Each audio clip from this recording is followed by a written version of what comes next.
Hello students, welcome to Magnet Brains. This is Tazmeen Pathan, your science educator for class 9th and for class 10th.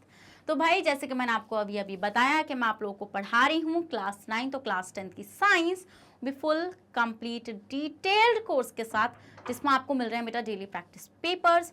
Students अगर आप लोग CBSE board से आते हैं, हम आपको केजी से लेके क्लास 12 तक की free of cost classes provide कराते हैं। और अगर आप लोग स्टेट बोर्ड से आते हैं जैसे कि MP board, UP board, Bihar board, Delhi board and Rajasthan board, तो हम लोग आपको प्रोवाइड कराते हैं 6 से लेके क्लास 12 तक की free of cost classes. Students अगर आपको e books and e notes चाहिए, उसका लिंक भी आपको हमारे डिस्क्रिप्शन बॉक्स में मिल जाएगा, तो जाइए और जल्दी से उसको ग्रैब कर लीजिए। और आप हमें फॉलो कर सकते हैं through YouTube, Facebook, Instagram, Twitter, Telegram and WhatsApp. इन सब के थ्रू आप हमें जल्दी से फॉलो भी कर लीजिए, क्योंकि आपको पता है magnet brains is the only platform in India जो आपको free of cost education academics level पर प्रोवाइड कराता है। सो भाई विदाउट एनी फर्दर डिले शुरू करते हैं आज का धमाकेदार सेशन, जिसके अंदर हम लोग डिस्कस करने जा रहे हैं बेटा the new chapter atoms and molecules. क्या एटम्स एंड मॉलिक्यूल्स, आज हमारा केमिस्ट्री का 3rd चैप्टर स्टार्ट होने जा रहा है क्लास 9 वालों। तो जल्दी से इस खबर को फैला दो, क्योंकि जितनी ज्यादा ये न्यूज फैलेगी उतना ही ज्यादा बच्चों का फायदा होगा, क्योंकि आज मैं इस चैप्टर को शुरू कराऊंगी और आपको पता है आज चैप्टर का ओवरव्यू है। कल से आपके डिटेल एक्सप्लेनेशन के सेशंस आपको मिलेंगे एंड देन उसके बाद आपका ये चैप्टर हो जाएगा पूरी तरीके से मास्टर्स। इसके इंपॉर्टेंट क्वेश्चंस, इसके एनसीईआरटी के solutions, everything will be covered in a मतलब कि crisp and concise manner. So भाई चलिए शुरू करते हैं। तो देखो, ये बात सभी जानते हैं कि चैप्टर ओवरव्यू क्या होता है बेटा। चैप्टर ओवरव्यू क्या होता है कि लाइक कि आपको इस चैप्टर के अंदर पढ़ना क्या है। There is a mind map, ठीक है, जो आपके दिमाग में एक मैप बन जाता है फॉर द चैप्टर। उस चैप्टर को आपको कैसे पढ़ना है, ठीक है, वो सारी चीजें उसके अंदर कवर हम लोग करते हैं। तो आज का बेटा सेशन क्या रहेगा, chapter overview for the chapter atoms and molecule. तो just bring your concept register and note the chapter name and जल्दी से मेरे साथ चैप्टर ओवरव्यू देखते हैं। चलिए बेटा देखिए, सबसे पहला टॉपिक जो हम लोग इसके अंदर कवर करेंगे, देखो एटम्स एंड मॉलिक्यूल्स। सबसे पहले अगर मैं आपसे बोलूं एटम्स क्या है, हाँ मैं आपसे बोलूँ मॉलिक्यूल्स क्या हैं, तो एटम्स मुझसे बोलेगा अरे आपको नहीं पता मैं कौन हूँ, तो मैं बोलूँगी नहीं मुझे नहीं पता। जितना भी मैटर हमारे अराउंड है, मैटर क्या होता है, ये चीज़ आपने बहुत अच्छे से मेरे साथ कवर करी है बेटा। मैटर क्या है, जिसका कोई मास है, जो किसी स्पेस को ऑक्यूपाई कर रहा है, वो है मैटर।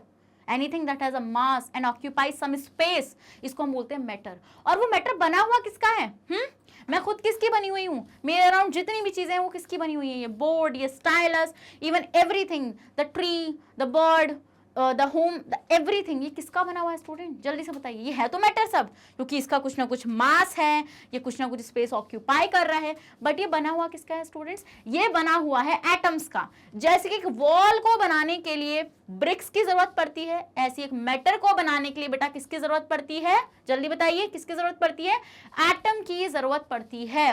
तो वही है एटम। मॉलिक्यूल्स क्या है, अगर हम एटम्स को एक साथ ले आए तो हम बना लेंगे मॉलिक्यूल्स, और फिर मॉलिक्यूल्स और एटम्स को मिलाकर मतलब आपस में कुछ कर हम बना लेंगे कंपाउंड्स, ठीक है। तो इस तरीके से बेटा पिक्चर के अंदर आए एटम्स। अब मैटर तो आपने पढ़ लिया, बहुत डिटेल में मैटर पढ़ लिया, पढ़ा है ना मेरे साथ बिल्कुल मैटर, बिल्कुल मैम पढ़ा है। अब मैटर पढ़ लिया, अब हम ये पढ़ेंगे कि वो मैटर बना हुआ किसका है, हाँ कौन है वो। जैसे मैंने आपको क्या बताया कि अगर आपको एक वॉल बनानी है तो आपको लगेंगे ब्रिक्स, उन ब्रिक्स को एक के ऊपर एक के ऊपर एक के ऊपर रख कर आप बना देंगे पूरी की पूरी वॉल। बनाएंगे या नहीं बनाएंगे, जल्दी से बताइए, बनाएंगे ना आप ये, यस मैम ये तो हम बना लेंगे।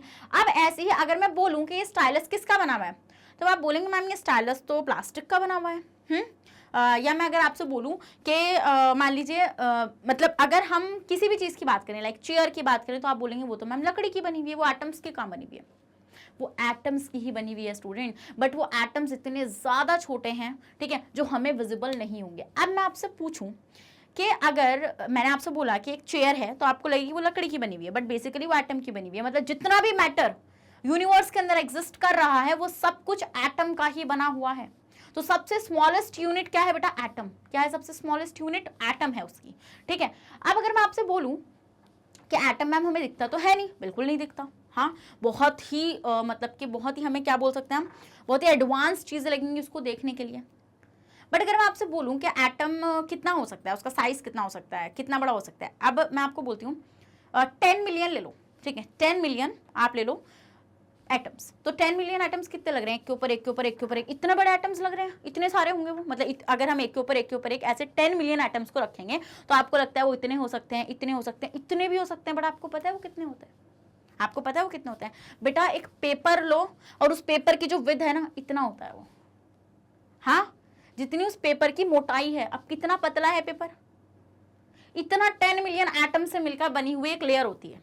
तो मतलब एटम इतने ज्यादा छोटे हैं, करेक्ट, एटम इतने ही ज्यादा छोटे हैं। तो बेटा इस सेशन में हम देखेंगे एटम्स क्या हैं।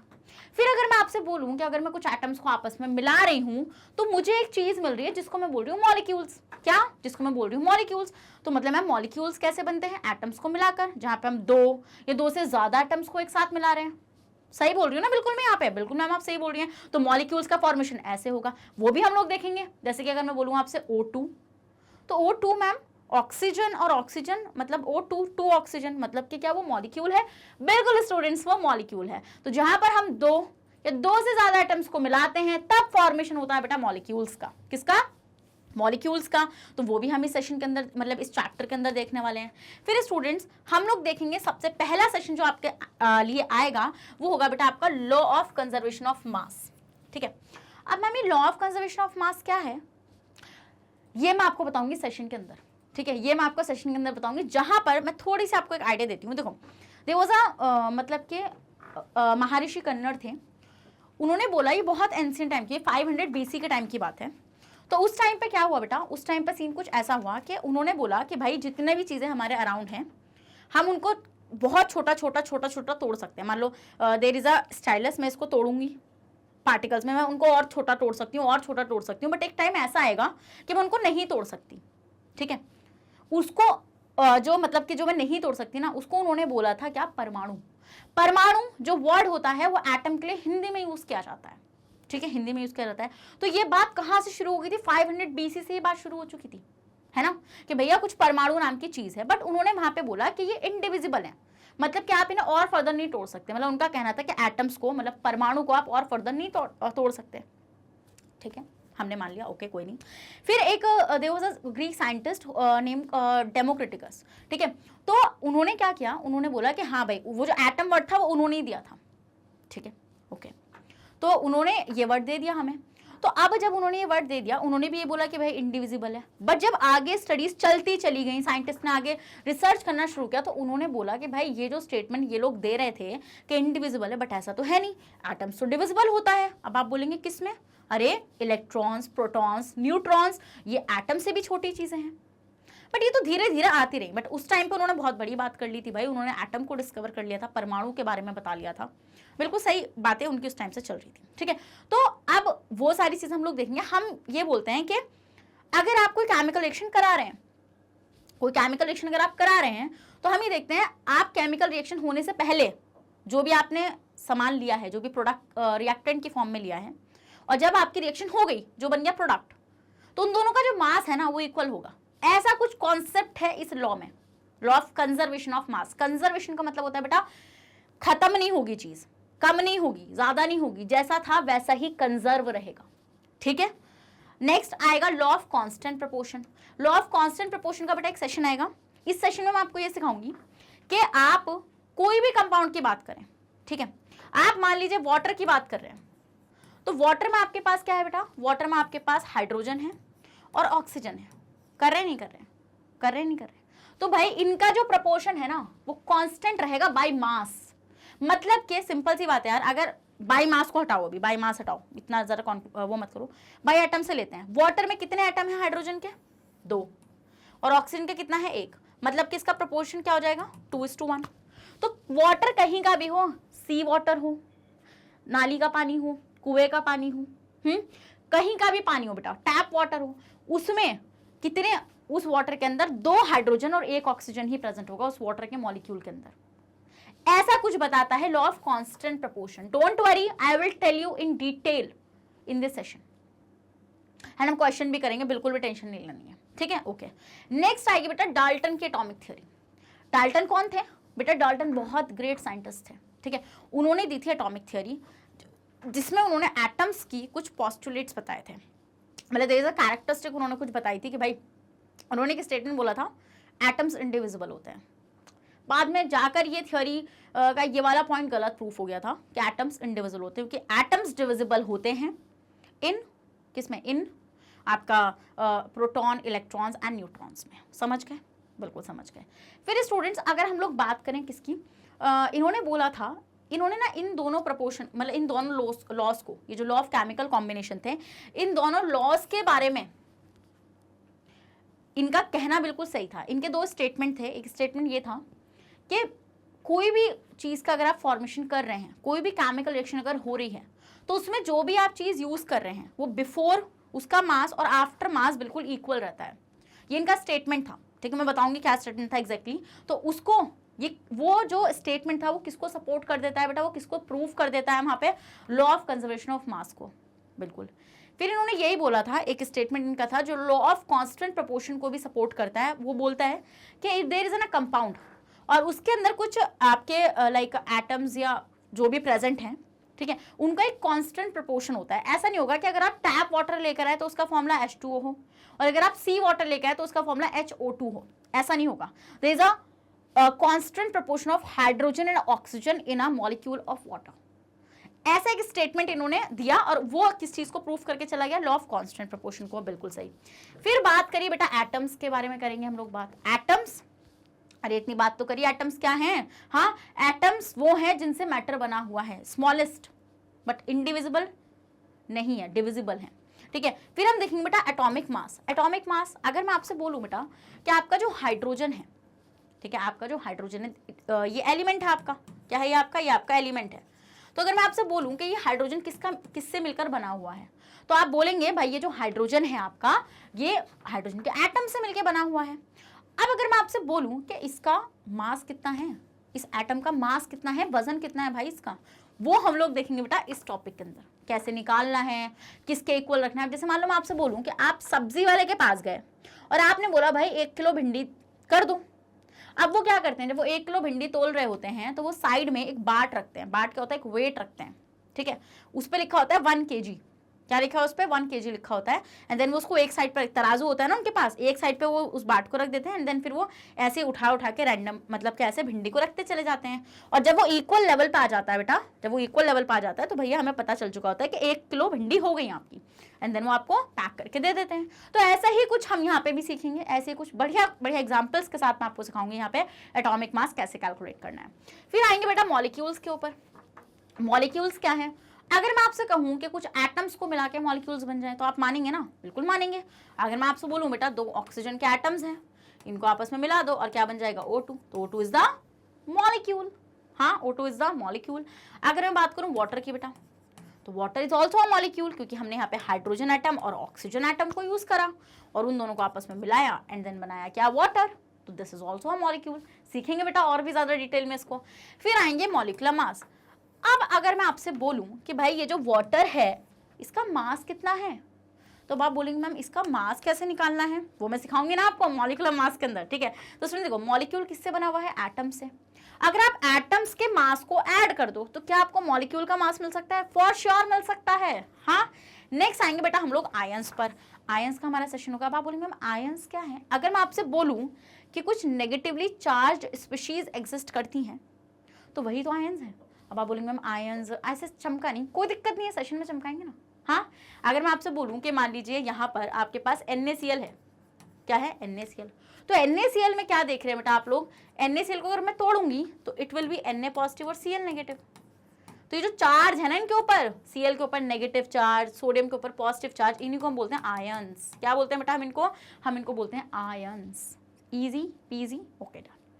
क्या इसका स्क्रीनशॉट लोगे आप, बट उसका जरूर लेना है, ठीक है, उसका लो।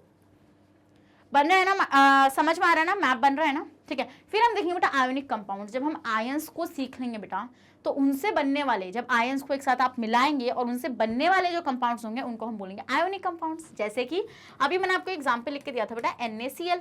क्या लिख के दिया था, NaCl। तो NaCl is the ionic compound. NaCl क्या होगा बेटा, NaCl आपका एक आयोनिक कंपाउंड हो जाएगा। हाँ, क्योंकि ये आयंस से मिलकर बना हुआ है। बिल्कुल मैम, हम सीखेंगे डिटेल में। फिर हम देखेंगे बेटा केमिकल फॉर्मूले।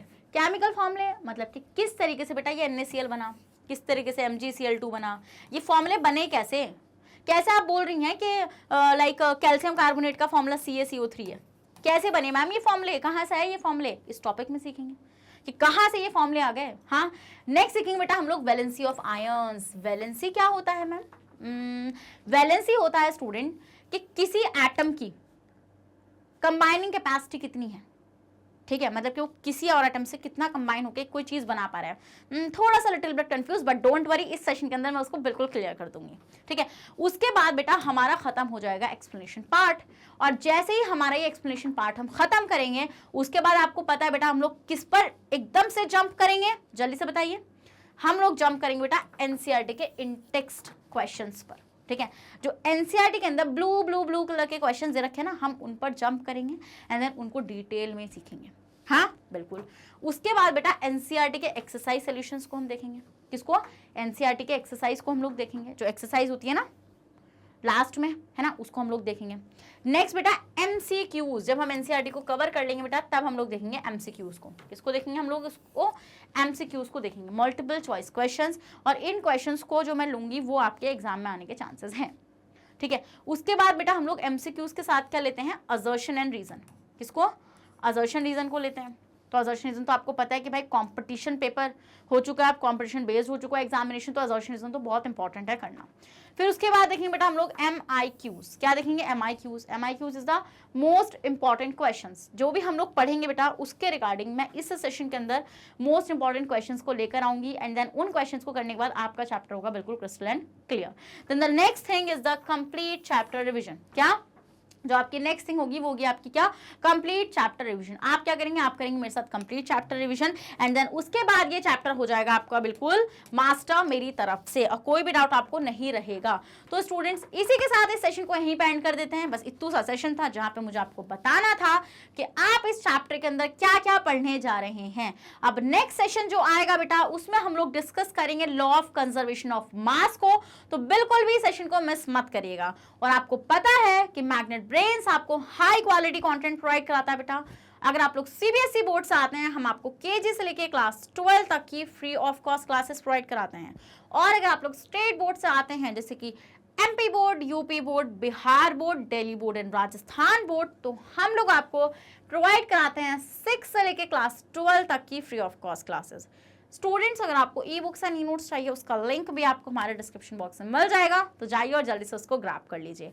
और आप हमें फॉलो कर सकते हैं through YouTube, Facebook, Instagram, Twitter, Telegram and WhatsApp. इन सब के थ्रू आप हमें जल्दी से फॉलो भी कर लीजिए। अब मैं मिलूंगी आपसे नेक्स्ट सेशन में। जब तक अपना ध्यान रखेगा, बने रहेगा मेरे साथ मैग्नेट ब्रेन्स पर। Thank you so much.